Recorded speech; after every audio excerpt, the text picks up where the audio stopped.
Good morning, my friends. I just opened the mold and it looks fairly good until you really look close at areas like this and this. So, and it's not that it isn't that visible till you bring it around here, and then you can really make out the deformation. But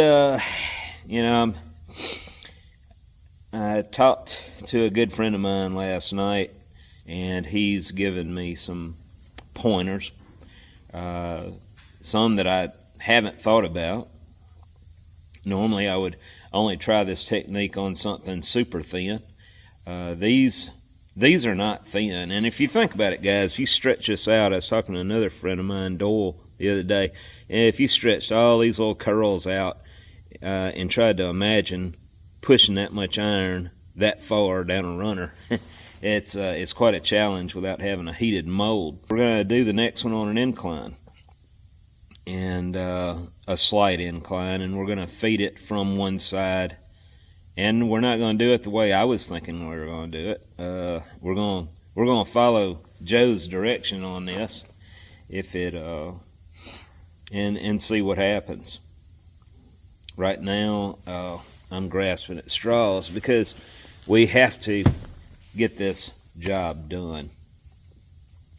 It's got the contractor under an enormous amount of pressure. Also, before I forget, I did not do a molding video on this. I have done one on these in the past, and if you want to see how that was done, you can check out my videos. I'll see if I can't tie that video in right here, but Keith Rucker sent this last week. This was one of those things that's in a very tight time frame that he's trying to get done, and he needed one of these cane mill knives cast. It was right in the middle of while we were having to do our demo at Sule Steam Festival, so I took it with me, and we cast a couple of those off of that. They turned out looking good.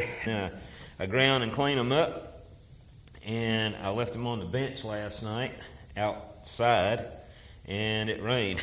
so I had to dry them out real fast with a torch, and I got to get one of these boxed and send the original back to Keith this morning. It's on Saturday, so I got a limited amount of time. So anyway, add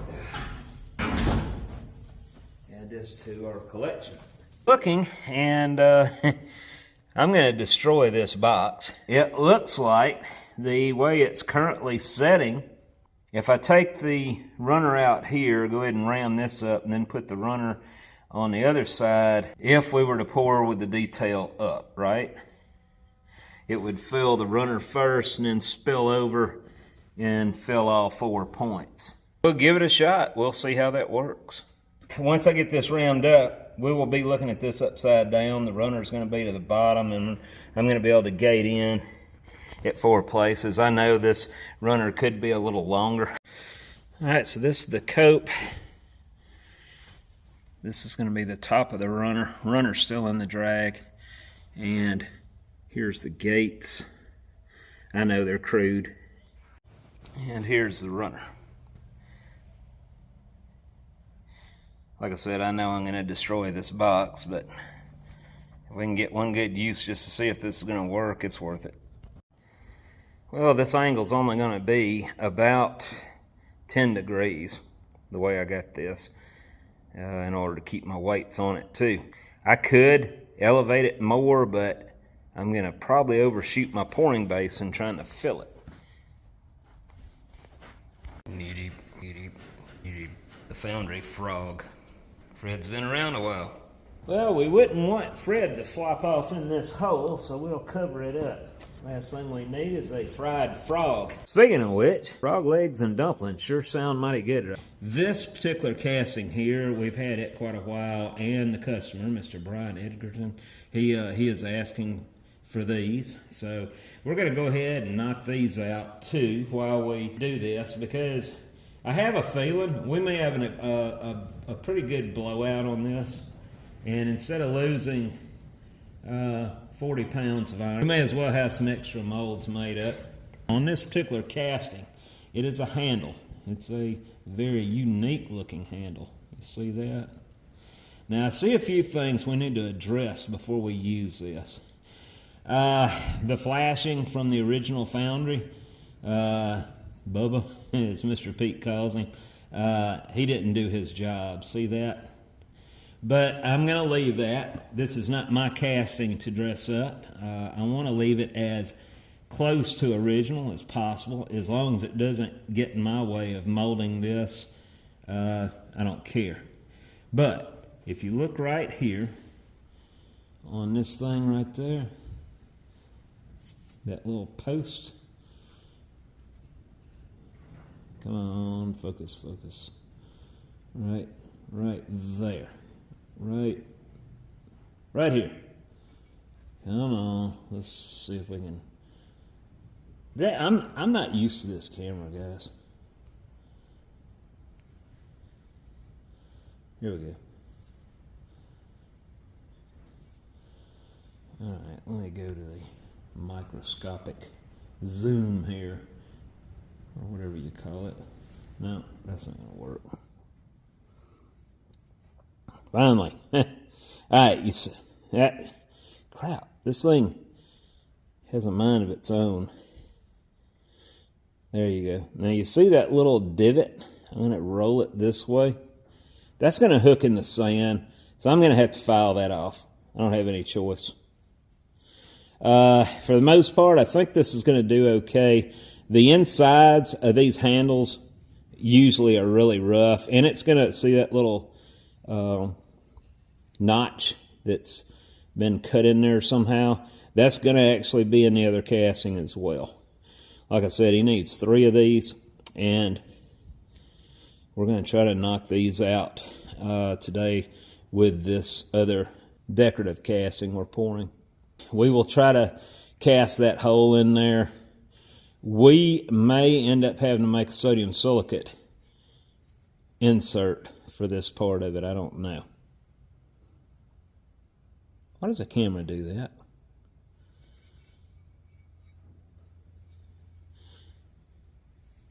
Pretty cool, huh? So we're going to have to start off. We're going to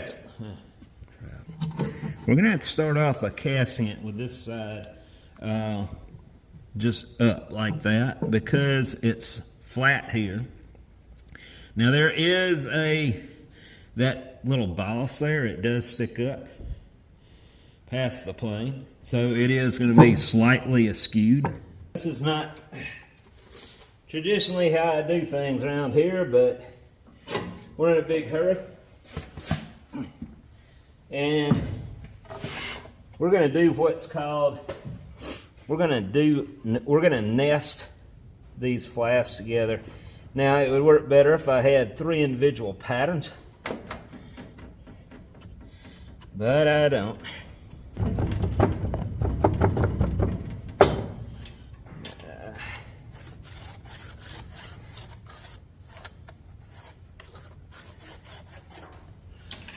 The bottom is all I'm really concentrating on getting hard.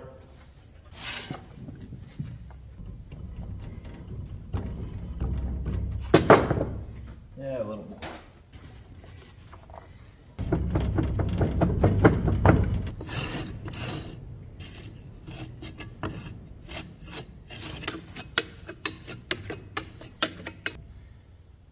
All right, we're going to put that. You know what? We're going to feed it. Let's see how it was originally fed. It was fed right here. All right. Well, that's what we're going to do.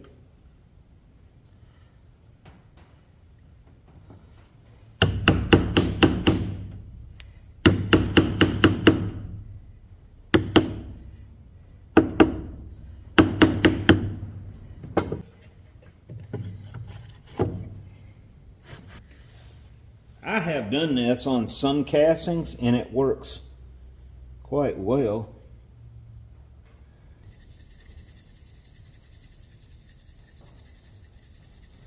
This might tear out.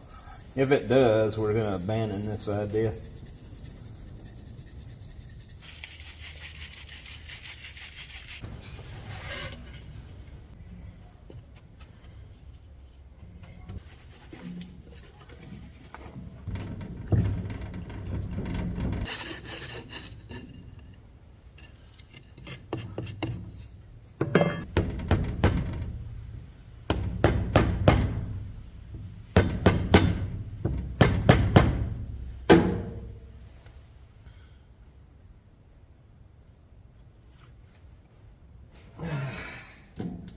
Well, it released from that.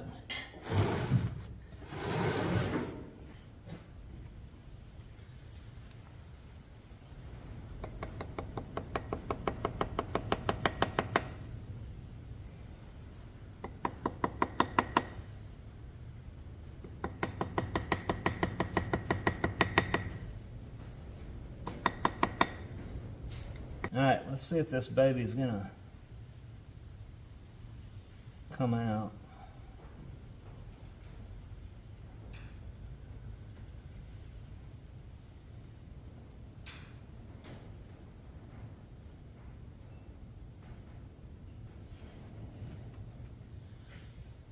No, I don't think this is gonna work.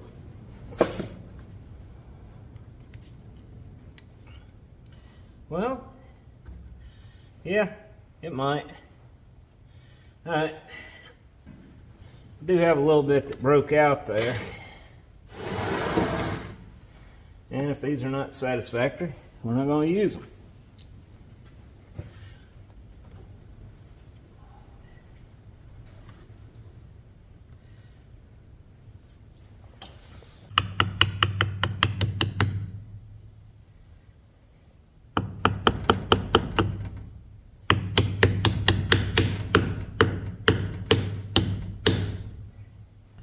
Main thing is I do not want to break out the bottom of this because I don't have anything in there to hold that sand back now.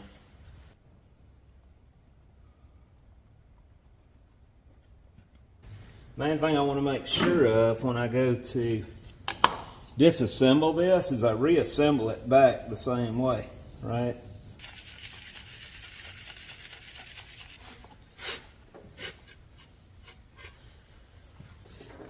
Now guys, nesting is a common practice in most foundries. If we were doing a large volume and we could pour more iron, we would be utilizing this.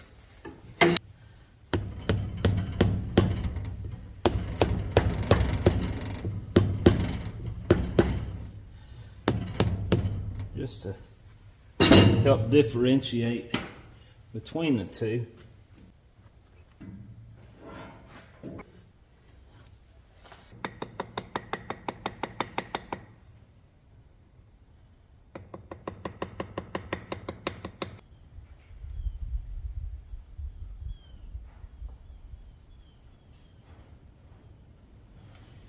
I think that's a little cleaner. Let's see if we're going to be able to make it a third one. I'll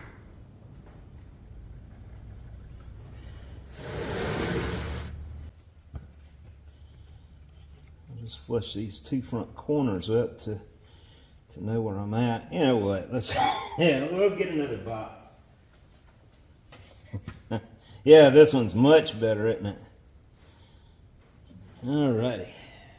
Frog legs and dumplings. Man, I done made myself hungry. We're gonna have just enough sand.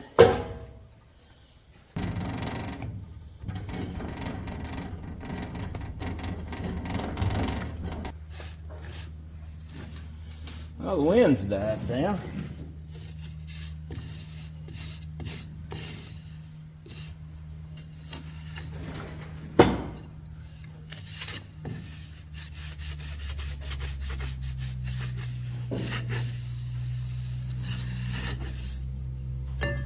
Yeah, I'm not too worried about this up here.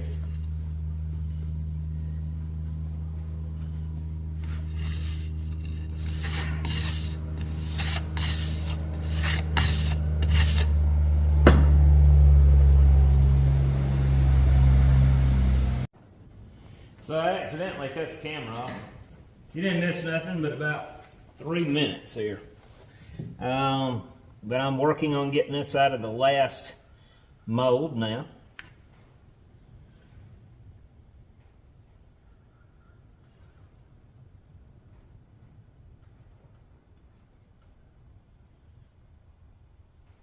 It's all loosey-goosey here. Come on.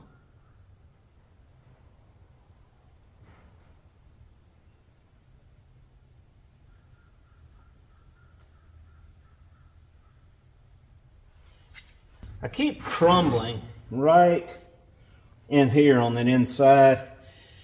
But from what I can tell, it looks like I might be able to put that in the lathe and chase that out if that's important. I don't know. I'm going to take each segment where I keep it in the proper order. I'm going to flip it over and I'm going to stack all this upside down. So I'm going kind of deep up to this one. Now I'm going to come back. I'm going to go about a 3/4 inch wide gate here.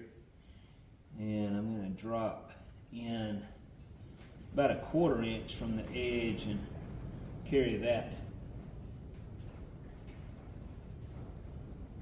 depth of that runner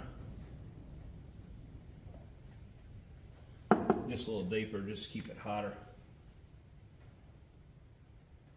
Let's put some scratch vents in it.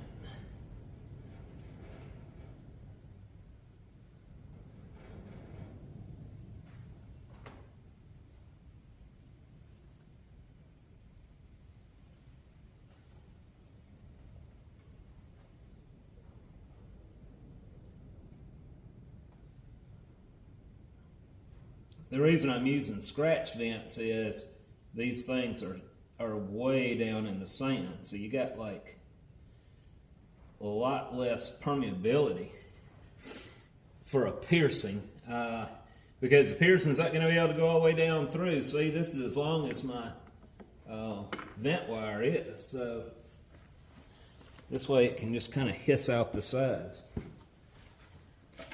So let's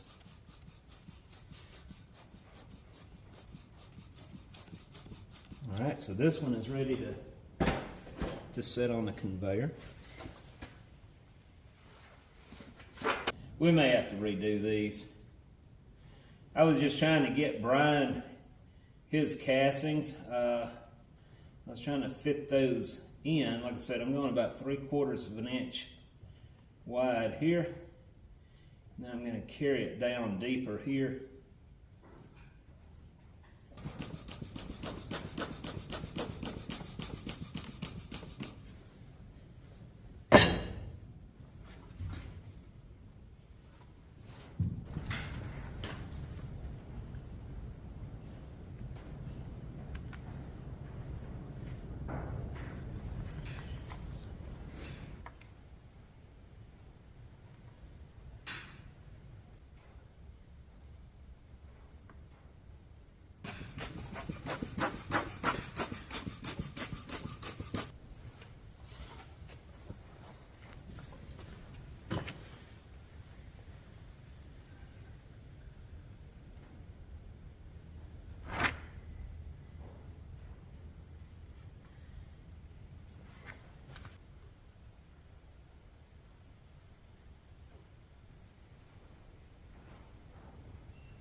All right,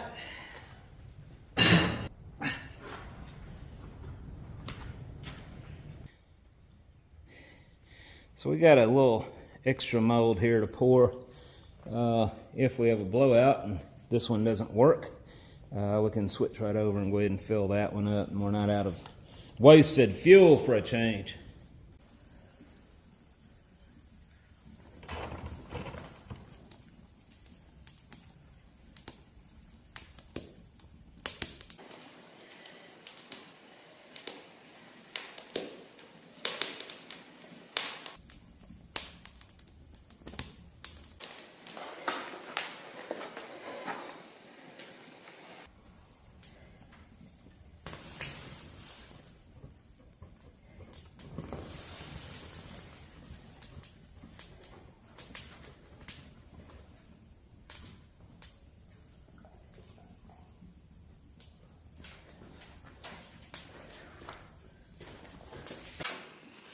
Just for good luck.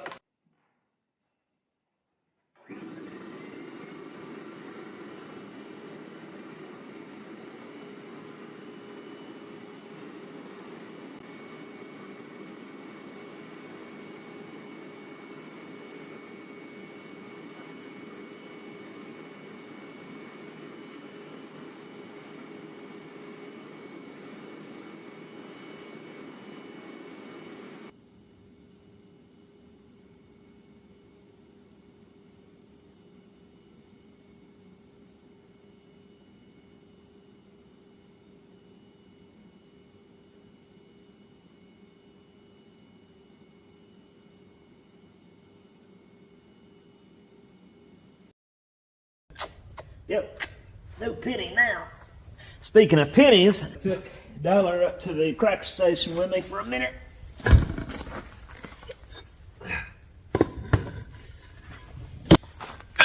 Saw a shiny dime right as I opened the door to go out to the car, and I picked it up. A few steps later, I found another shiny dime.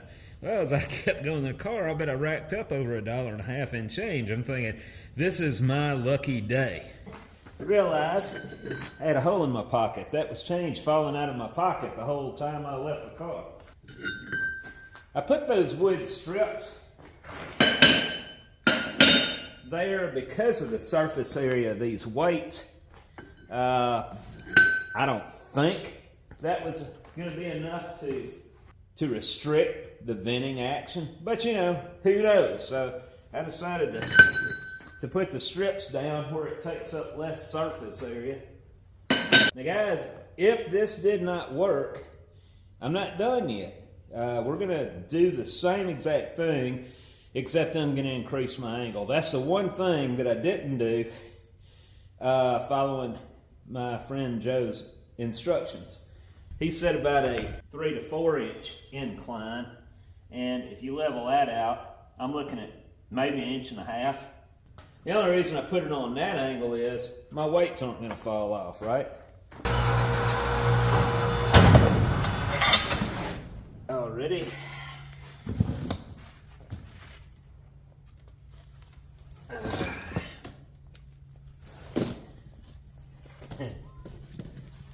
Alright. I didn't expect this to go perfect. Like I said, I did not go exactly by Joe's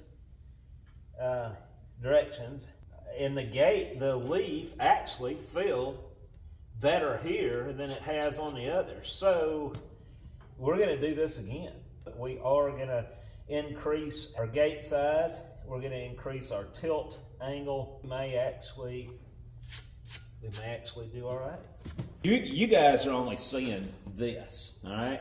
I was having these kind of issues with the 12-inch straight edges for a long time before I could actually come out and say, okay, we finally got this perfected. We can actually pour these without any failures, so I feel good about this. It took a long time for me to be able to say that about the straight edges. This, hopefully, we're going to get this done a lot faster than it took to proof out those. This is stuff I haven't been showing you in the past. I just want you to see how complicated this is. Back to the straight edges. I had one particular person.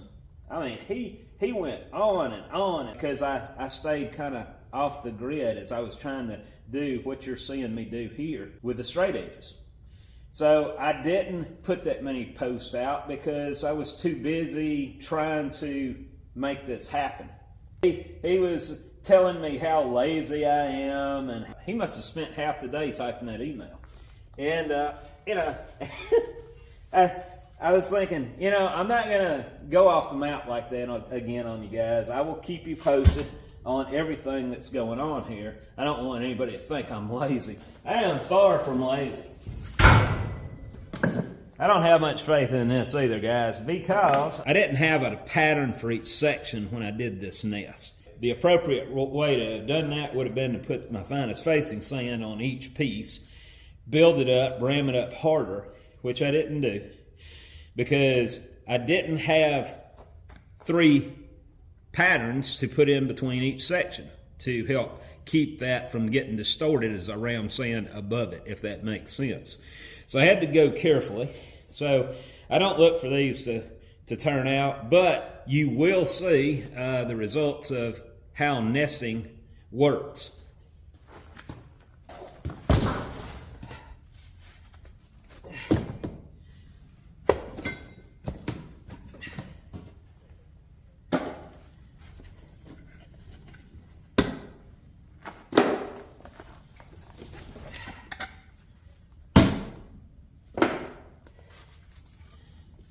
All right, so we got 3 handles here.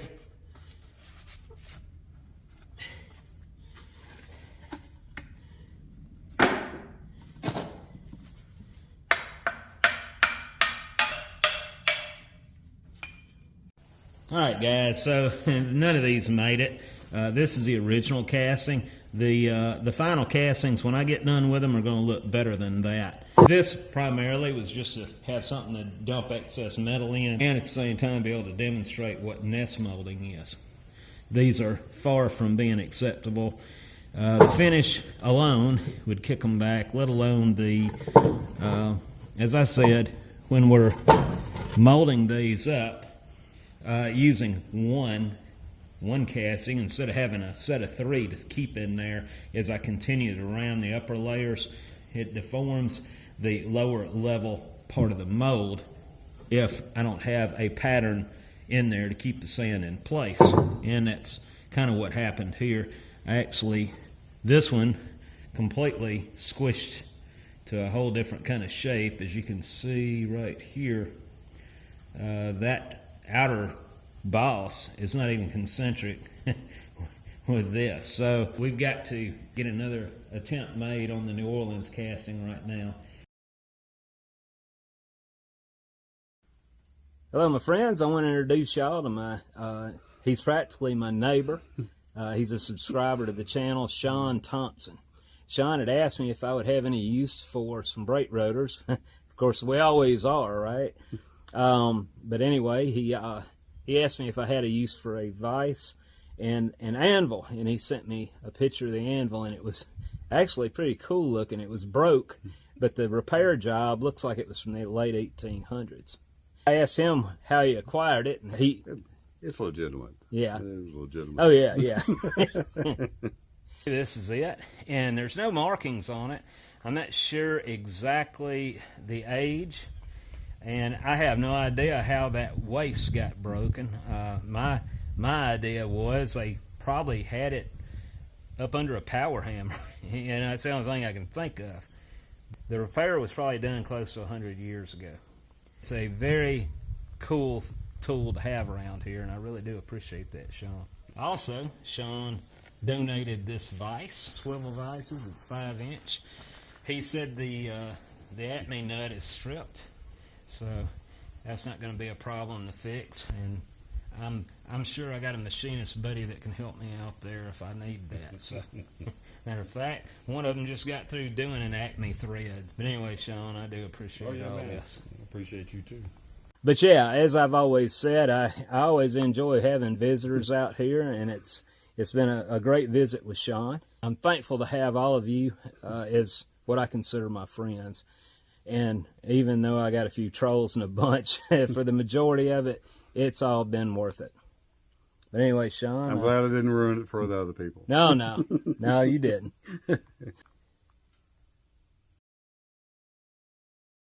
For those who have been asking about the Windy Hill Foundry hats, these are now available on my website, windyhillfoundry.com, under stores, or you can click on the above link. These are on the pricey side, but keep in mind the shipping is included. Have a good day.